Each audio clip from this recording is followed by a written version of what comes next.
नमो भगवते वासुदेवाय।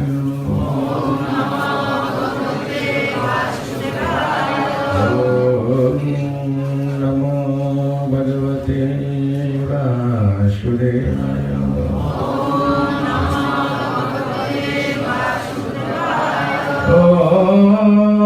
नमो भगवते वासुदेवाय।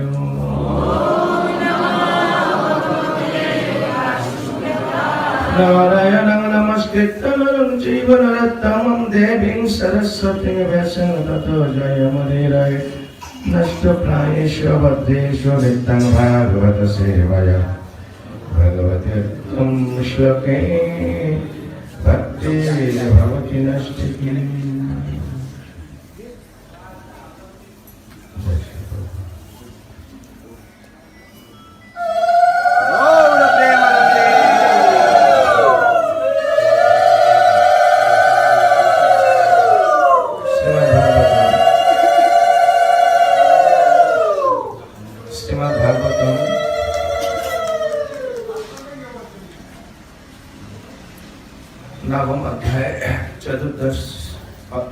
नवम स्कंद चतुर्दश अध्याय श्लोक संख्या 49। पुरोरवस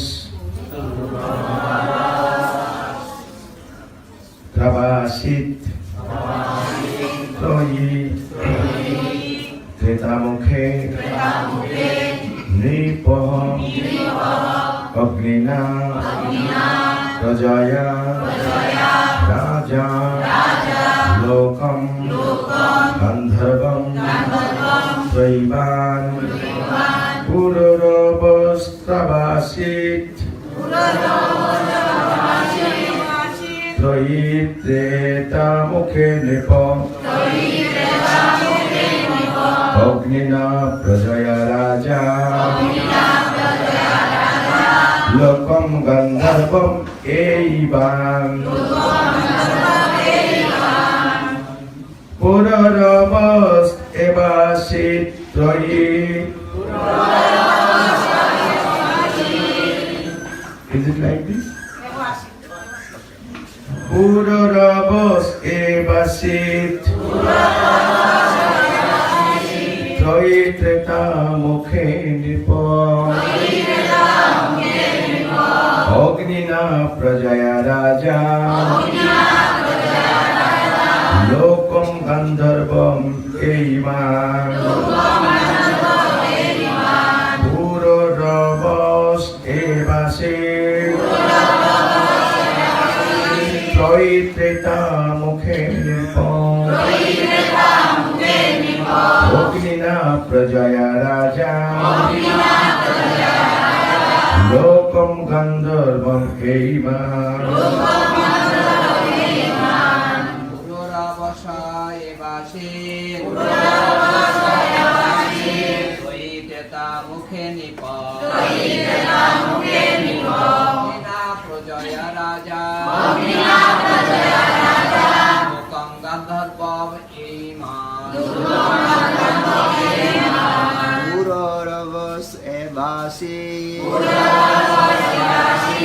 त्रयी त्रेतामुखे नृप अग्निना प्रजया राजा लोकं गान्धर्वमेवान्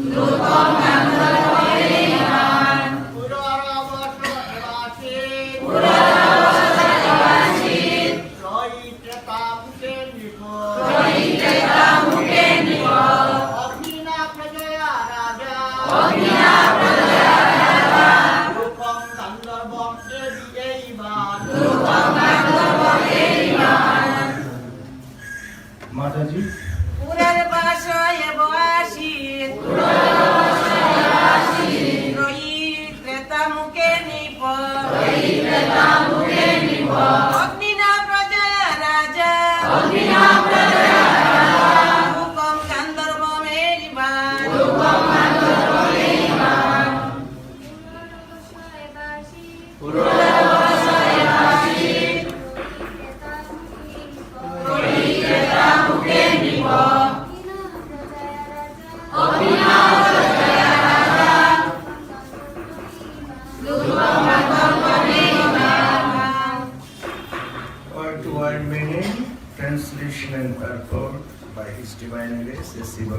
গোস্বামী শিল প্রভুপাদ।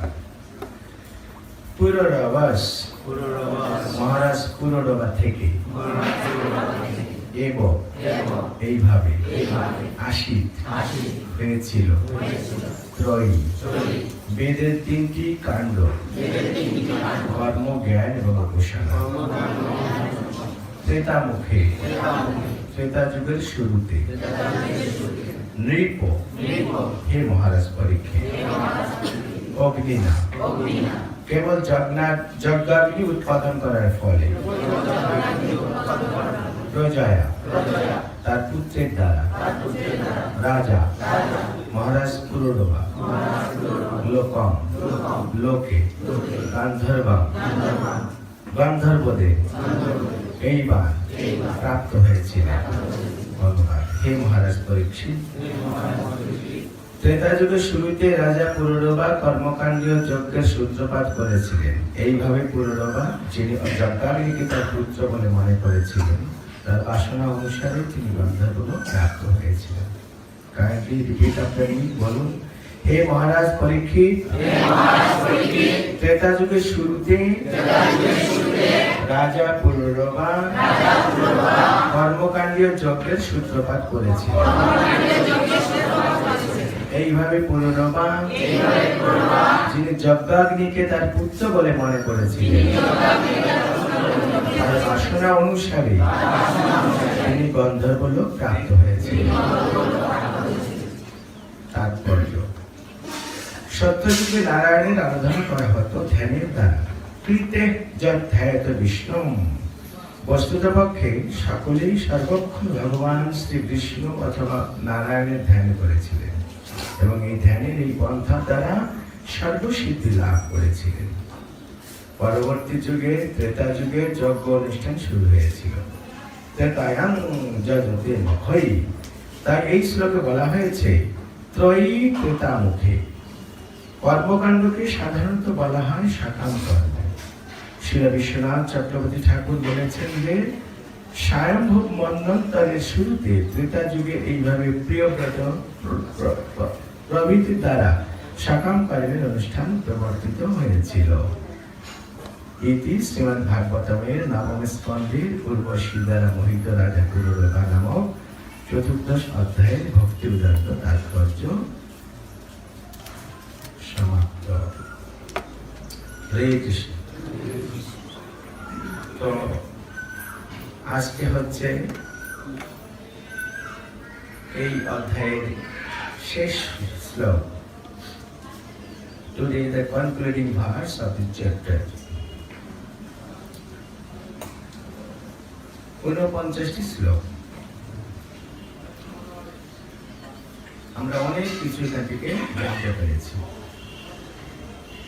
তাই না? কারা কারা আপনারা নিয়মিত ক্লাসে আসেন দেখতে হাত উঠিয়ে দেখান তো। ও আচ্ছা, thank you for your honesty. সত্য কথা বলছেন, এটা ভালো, গুড সাইন, প্রগতি লাগে।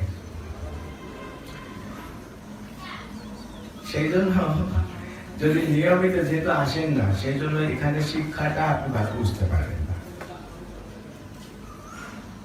আর আমি এখন যা বলবো তাও কতটা বুঝবেন সেটা একটা কঠিন ব্যাপার। আমাদের জীবনটা হবে কিরকম?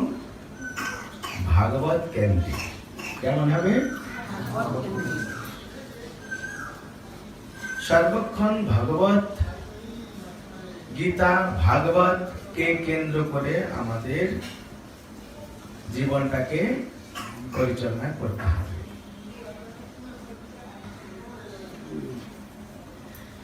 তাই নয় কি?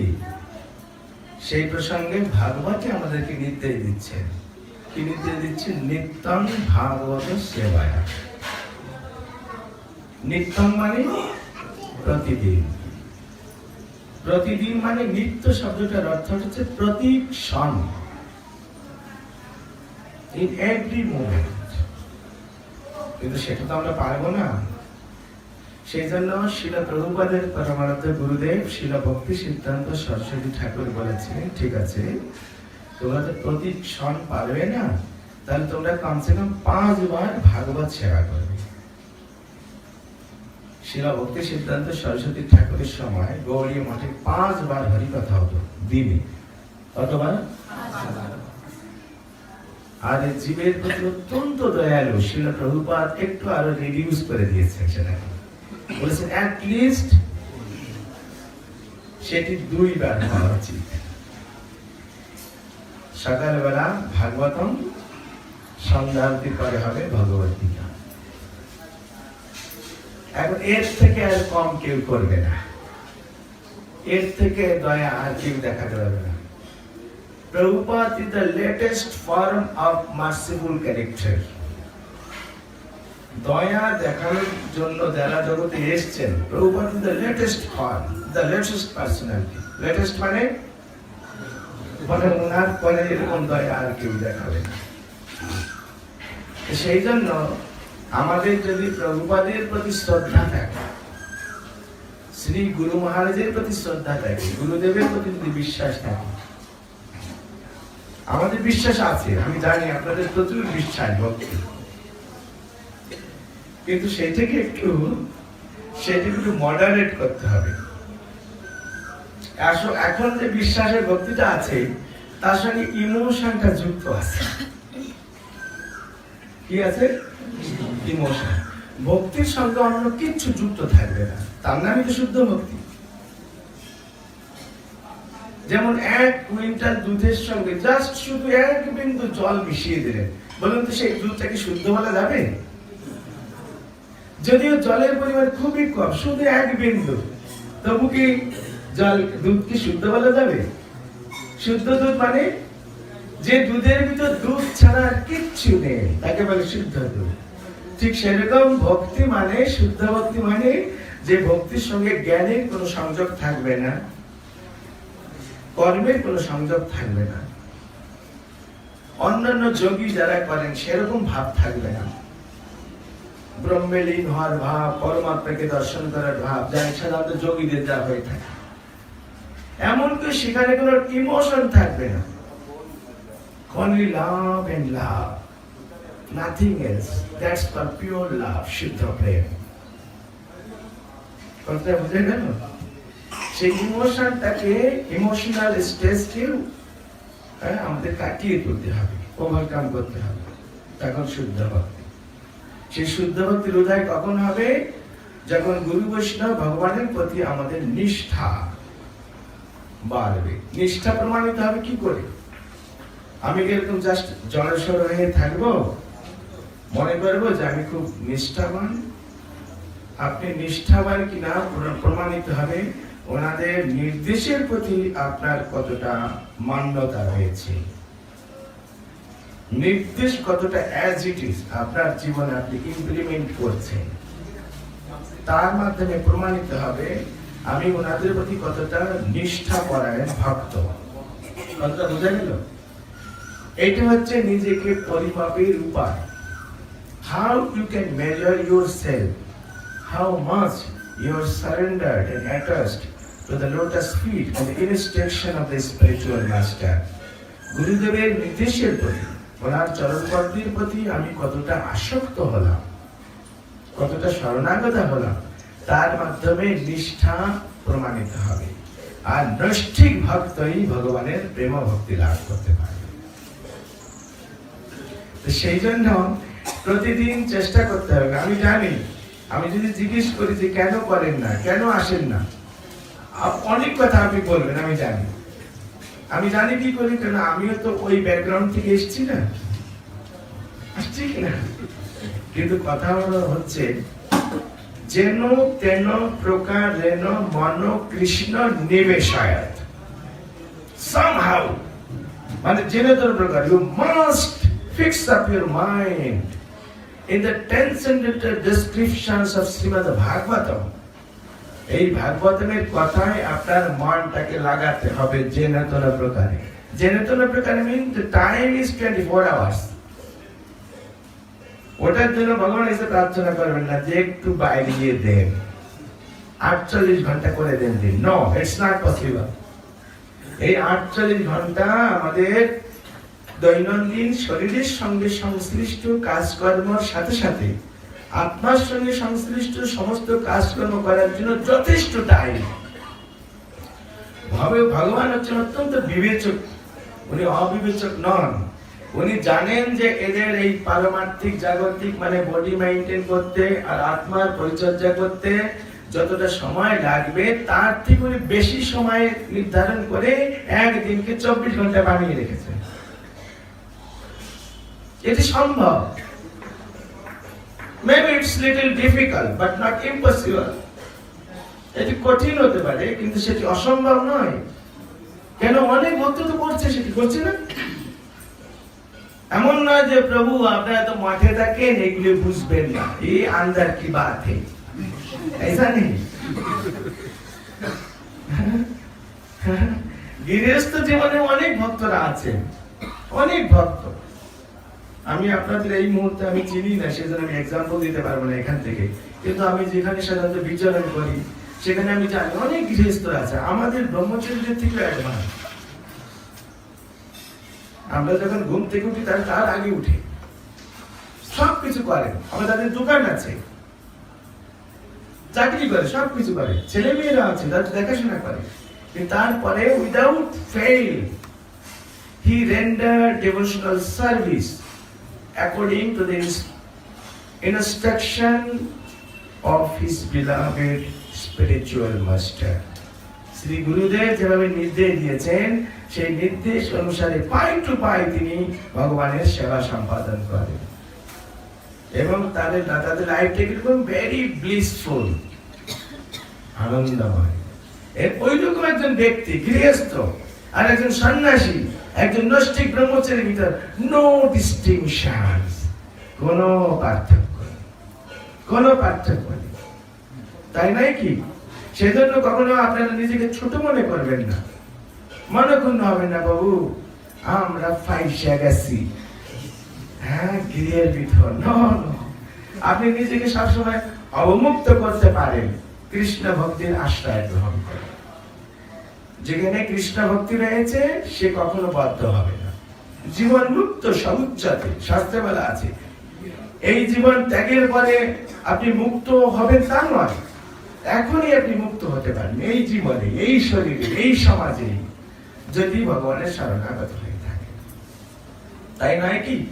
তা না হলে কেউ হয়তো ভাবেন প্রভু আমি গরিব মানুষ, আমার সচ্ছলতা নেই, টাকা কামাতে কামাতে চিন্তা করতে করতে আমি সময় পাই না।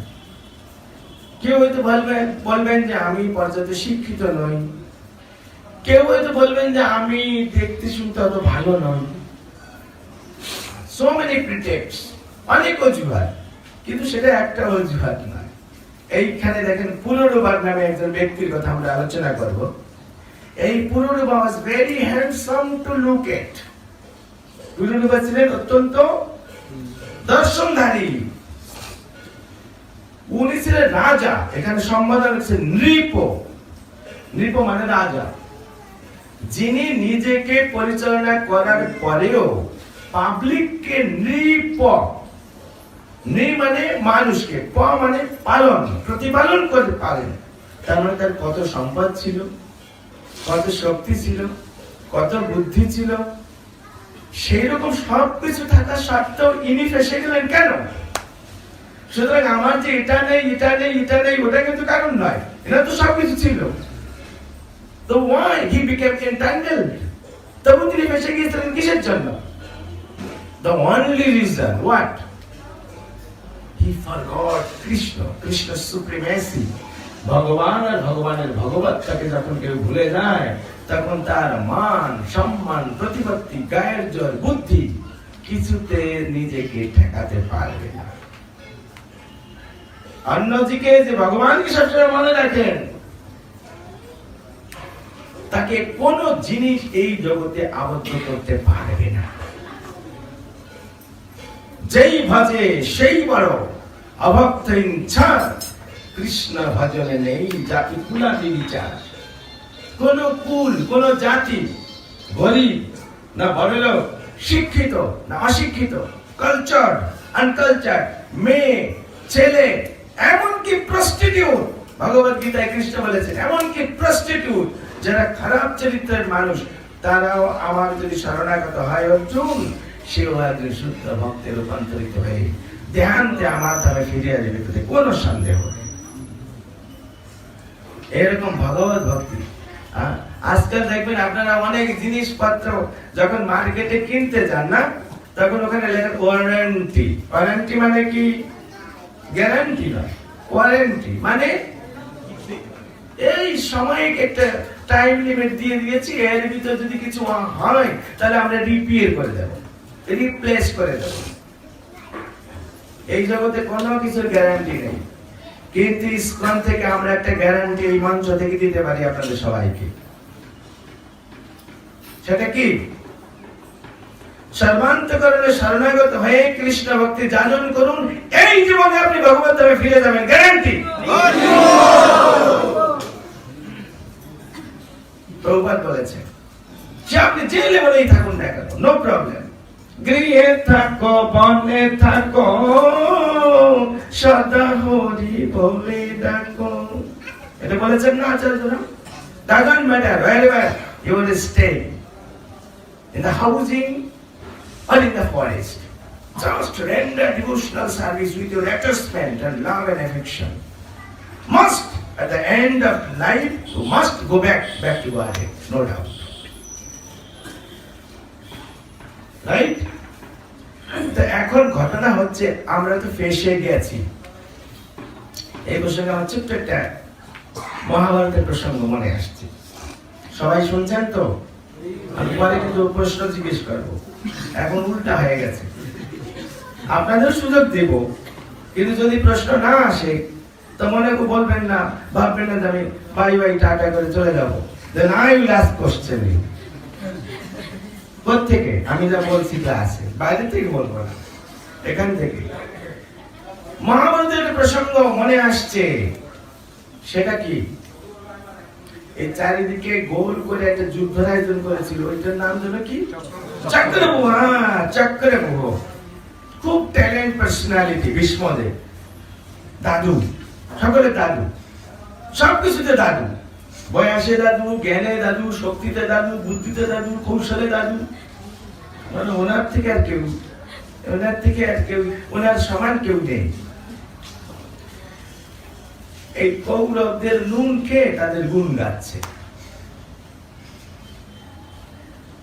জেনে শুনে অন্যায় করছেন, জেনে শুনে বেশি করেছি পান। উনি জেনে শুনে করছেন, কোনোভাবে পঞ্চপাণ্ডবকে কিছু করা যাচ্ছে না। দুর্যোধন সন্দেহ শুরু করছেন, দাদু আপনি হৃদয় থেকে যুদ্ধ করছেন না, এরকম কিছু খোঁচা মেরে কথা বলছেন। ক্ষত্রিয় স্বভাব তো, যেই খোঁচা মেরে লাফিয়ে উঠছে, কি আমি কালকে প্রমাণ করে ছাড়ব যে আমি হৃদয় থেকে যুদ্ধ করছি, এমন ঢঙে যুদ্ধ করব যে ওরা সব মরবে। তখন মাথার ভিতর ওই প্ল্যানটা এলো, কি নামটা বললেন? চক্রব্যূহ। আমার মাথার ভিতর থাকে না ওটা, চক্রব্যূহ। তাহলে কিভাবে করতে হবে? এই চক্রব্যূহের ভিতর যুদ্ধ করে সাকসেসফুল হয়ে বেরিয়ে আসতে পারবে শুধু দুটো লোকদের পক্ষে। One is Krishna himself, Supreme Personality of Godhead, another is his pure devotee and close friend, Arjun. তাহলে ওরা যদি এখানে থাকে তাহলে ইট ভেরি ডিফিকাল্ট। টেকনিক্যালি ওনাদেরকে অন্যদিকে পাঠিয়ে দিয়েছে, আর এদিকে ডিক্লারেশন হয়ে গেছে, কি ভূ চক্রব্যূহ যুদ্ধ হবে। যুধিষ্ঠির অন্য চার ভাই আছে, অর্জুন নেই, কৃষ্ণ নেই, অনেক দূর যুদ্ধ করতে করতে একটা ফকিন্নি ছেলের সাথে যুদ্ধ করতে করতে চলে গেছে। সে অত কম্পিটেন্ট যোদ্ধা ছিল না, তবুও সেগুলো আমি এত বলতে যাবো না, অনেক সময় চলে যাবে। Krishna and Arjun not close to the ব্যূহ, এর কাছে ছিল না। এখন যুধিষ্ঠির ভেরি কনসার্নড, খুব টেনশন হচ্ছে। আমরা ক্ষত্রিয়, ওরা চ্যালেঞ্জ করছে, আমরা যদি না যাই তাহলে আমরা কাপুরুষ হিসেবে পরিচিত হব। আর উপরন্ত আমার তো সিল একটা আছে, আমি ধর্মরাজ, কি এখন গতি হবে?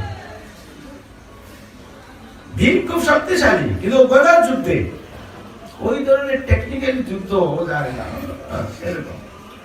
তাহলে এবার কি হইব, এরকম তারা বিলাপ করছে। পিছন থেকে অর্জুনের ছেলে, নাম কি? অভিমন্যু বলছে যেটা, যেটা মানে কি? যেটাকে তার নাম কি? যেটা, জেঠু আমি কিছু পারবো করতে, তুই কি পারবি? বলে আমি না এই এটার ভিতরে ঢুকে যুদ্ধ করতে পারবো,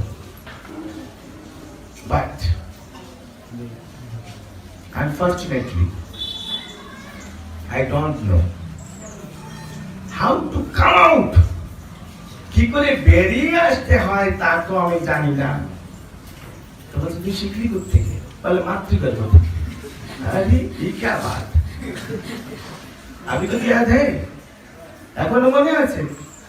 তখন যুধিষ্ঠির মহারাজ বিস্তারিত শুনতে চাইলেন না, বলছে কোনো কথা নেই, কোই বাত নেই। দুর্যোধন আসছে বাহুবল নেই, কোনো অসুবিধা নেই, তুই ঢোক আগে, বের করে কি করতে হয় আমরা জানি। কমসে কম 50% তো কাম করলো, ভিতরে ঢুকে যাও এরকম বলেছে, আমরা জানি কি করে। আচ্ছা তখন তো যুদ্ধ শুরু হয়ে গেল, ও ভিতরে প্রবেশ করলো নাকি? ভিতরে ও যখন প্রবেশ করলো, চার ভাই পিছনে পিছনে যেতে থাকলো, মাঝখান থেকে ওরা প্রতিহত হয়ে গেল। কে প্রতিহত করেছিল? কে প্রতিহত করেছিল? কে বললো? Very good, জয়দ্দ। ও একবার মহান অপমানিত হয়েছিল পঞ্চপাণ্ডব দ্বারা, তখন সে শিবের উপাসনা করা শুরু করলো। এই পেস লাগানো লোক সব শিবের কাছে যায়, হয় ব্রহ্মা নাহলে শিব, শিবকে এক নাম্বার টিক চিহ্ন দেয়। বলে বাবা তো ওম নমঃ শিবায় বেল পাতা চলিয়ে দিল, ঠান্ডা জল ঢেলে দিল, ব্যাস হয়ে গেল। শিব বলে কি চাস? তখন বলে ভালো আছে বিবি যা কিছু, হ্যাঁ মাংলাও, ওই বাদ নেই। সেই জন্য এটা শিবকে চয়েস করেছে। শিবের ঘোর তপস্যা। শিব বলছে কি চাস? শক্তি, শক্তি, যাতে করে আমি এমন শক্তি লাভ করতে পারি যা আমি একদিকে একা থাকবো, অন্যদিকে পঞ্চপাণ্ডব থাকবে, তবু ওরা প্রতিহত হয়ে যাবে। শিব বলছেন ঠিক আছে, আমি তো কাউকে ফিরাই না, কিন্তু সব সময়ের জন্য না, তুই একদিনের জন্য এই শক্তি লাভ করবি। I can give you sanction for you, ওরা চলেগা, কোই বাত নেই। তখন বলছে এখন ও আর কি দিন গুনছিল, কোন দিন সেই দিনটা হবে যেদিন আমি শিবের কাছে বল দেবো আজকে আমাকে সেই শক্তিটা দাও।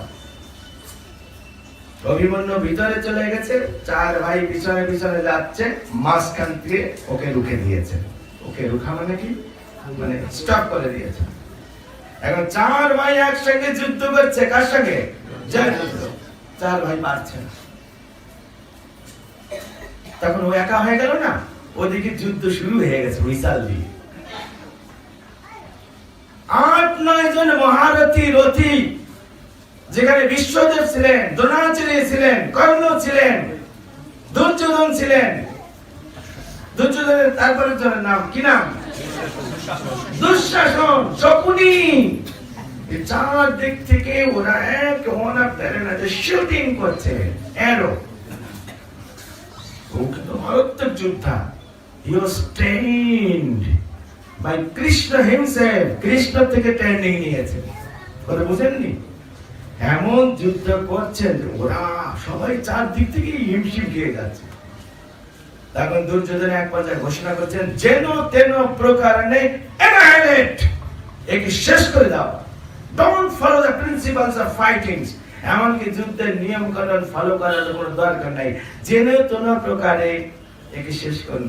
যুদ্ধের নিয়ম কানুন যদি ফলো করতে হতো তাহলে ওরা যুদ্ধ করতে পারতো। যুদ্ধের নিয়ম হচ্ছে one and one will combat, একজন আর একজন মুখোমুখি হবে। তাহলে প্রথমে তো ব্রেক করলো, তবুও ওরা পারছিল না। তারপরে ও ঘোষণা করলো, জেনে তেন প্রকারে একে মেরে ফেলা হবে। তো মেরে ফেলা হয়েছে। মরল কেন? এত সুন্দর যুদ্ধ করছিল সবার সঙ্গে, তারপরে এক পর্যায়ে যেহেতু চারিদিক থেকে একটা শিশুর সঙ্গে যুদ্ধ করছে এত বড় বড় মহারথীরা, ওই এক পর্যায়ে বুঝতে পারলেন যে আমি আসলে এদের সাথে আর পারবো না। যখন কেউ বুঝতে পারে তখন কি করে, টেকনিক্যালি ওখান থেকে বেরিয়ে আসবে, সম্মানের সঙ্গে বেরিয়ে আসবে। কিন্তু সে বেরিয়ে আসতে পারলো না কেন? তার জানা ছিল। এই ঘটনা শুনে আপনাদের কেমন লাগছে? হ্যাঁ, ভালো। ওই অভিমন্যুর দশা থেকে কেমন মনে হচ্ছে? কেমন মনে হচ্ছে মাতাজিরা? Very precarious situation, very pathetic condition, right? Right? অবস্থা খুব খারাপ, তাই না? আমি আপনাদেরকে বলবো ওর কথা চিন্তা করেন না, নিজের কথা চিন্তা করুন। আপনি হচ্ছেন সেই অভিমন্যু। আর এই জড় জগৎটা হচ্ছে যে কি বুহ বললেন? চক্রবুহ। এই জড় জগৎ চক্রবুহ। আর ওই নবরথী তারা কারা? তারা কারা? কাম ক্রোধ লোভ 6 জন, মান বুদ্ধি অহংকার 3 জন। কয়জন হলো? You are alone inside. আপনি একা ফাইটিং করছেন, ঢুকে তো পড়ছেন। হ্যাঁ, এই জড়জগতে আমরা এসে গেছি না? আশা তো জানি, কিন্তু we don't know how to go back again. কি করে যেতে হয় ফিরে সেটা আমরা কেউ জানি? জানি? তাহলে ম্যাচ করতে পারছেন যে আপনি হচ্ছেন সেই অভিমন্যুর রোলে, জড়জগৎটা হচ্ছে সেই যুদ্ধক্ষেত্র, এই কাম ক্রোধ লোভ ইত্যাদি হচ্ছে সেই দস্যুগুলো, আপনি তার মাঝখানে চারিদিকে এরা অসহায়, হেল্পলেস। বেটার এই অবস্থায় বেটার কি ভালো কি ছিল? Come out, come out. যেহেতু ওরা যুদ্ধের নিয়ম পালন করলো না, ওখান থেকে যদি পিছিয়ে আসেন তাতে আপনার কোনো অপমান নেই, কেউ আপনাকে কাবুল বলবে না। সেরকম সিচুয়েশন আমরা আছি না? আছে কিনা? বাংলায় বলে জাতা কল। জাতা কল বুঝেন? কোনদিন ইঁদুর মেরেছেন কল দিয়ে? কোন ইঞ্জিন ফেঞ্জিন কিচ্ছু নেই, একটা বাঁশ, একটা সুরঙ্গ কাটুন, মেকে হল, সুরঙ্গ মেকে হল একটা বাঁশের ভিতর, আপনারা তো জানেন। তারপরে একটা ধনুক বানান, সেইখানে লাগান, আর ওই বাঁশের এখানে ছিদ্র করে একটা দড়ি লাগান, আর উপর দিয়ে আরেকটা বাঁশ ঢুকিয়ে দেন। সেই বাঁশটার মাথায় কিছু খাবার দেন যেটা ইঁদুরে পছন্দ করে, তাই নয় কি? আর নিচে থাকে হোলটা। এবার ওই ধনুকটাকে লাগিয়ে দেন উপর দিয়ে।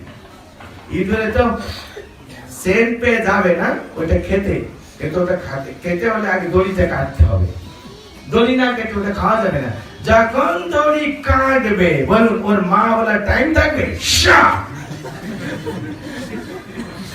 আমরা তো কমসে কম বিপদ হবে, ওরে মা, ওর তো মা বলার টাইম নেই, তার আগে শেষ। ঠিক কি না? আমরা এখন ওই দশায় আছি। এখন কি করিবেন বলুন? কি করিবেন?